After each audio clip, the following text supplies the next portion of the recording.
This video is going to be a Dizenzo row. Now, this exercise was named after Dizenzo, who's the man who allegedly came up with the exercise. Whether or not that's true, I have no idea, but that's what I call them just because it's the only way I know them. But this is sort of a rowing isometric hold movement. It can be done with for repetitions as well, which I'll show you in the video. I generally program it as an iso hold, so you can use that if you want to try this at home on your own.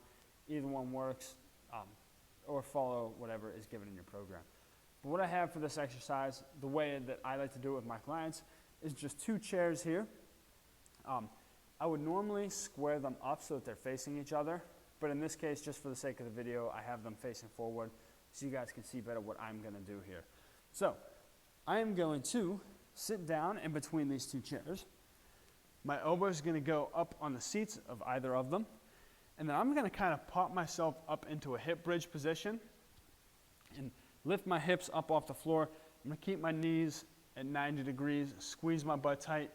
But the focus of the exercise is that these elbows on the seats, I'm pushing these elbows down into the seats as hard as I can, as if trying to do a row with super heavy weight. I'm not going to move anywhere, obviously. I'm just holding myself in place. But I'm just making sure that I'm applying maximal tension and maximal pressure down into the chair to hold as much muscular tension as I can. So again, elbows on the seats, hips are going to pop up to a bridge position here, and I'm just driving my elbows down. You can see I lifted up a little bit there and holding that position as tight as I can. Again, you can do the same thing with reps where I drop myself down a little bit, pull up and squeeze, drop myself down, pull up and squeeze.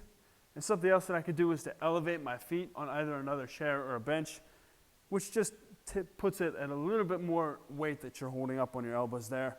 And when you're finished, you can just drop down onto the floor. That is a Dizenzo row.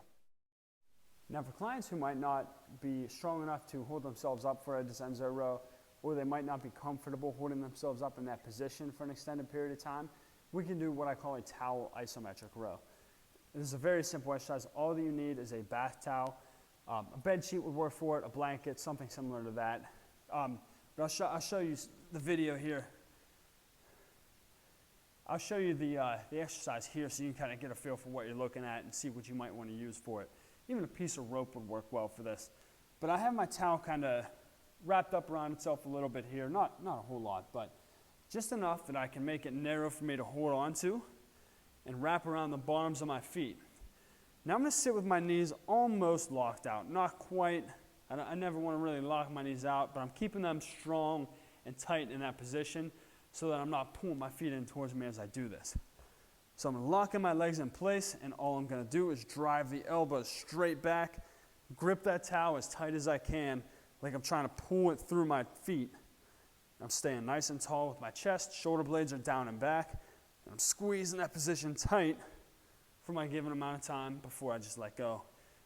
Again, great upper body pulling isometric exercise. It's going to build some good strength for you. That is a towel isometric row, which is a great regression of a Dizenzo row.